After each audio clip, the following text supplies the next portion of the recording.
47వ అధ్యాయము 47వ అధ్యాయము.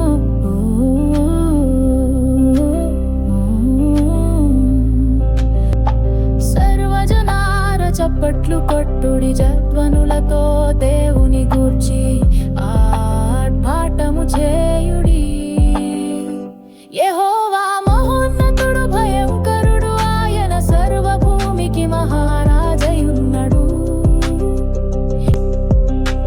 ఆయన జనములను మనకు లోపరచును, మన పాదముల క్రింద ప్రజలను అణగద్రొక్కును.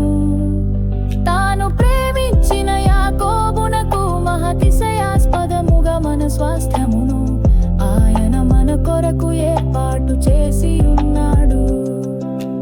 దేవుడు ఆర్భాటముతో ఆరోహణమాయెను, బూరధ్వనితో యెహోవా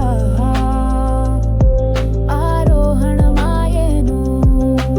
దేవుని కీర్తించుడి, కీర్తించుడి, మన రాజును కీర్తించుడి, కీర్తించుడి. దేవుడు సర్వభూమికి రాజయున్నాడు, రమ్యముగా కీర్తనలు పాడుడి. దేవుడు అన్యజనులకు రాజయున్నాడు, దేవుడు తన పరిశుద్ధ సింహాసనము మీద ఆసీనుడై ఉన్నాడు.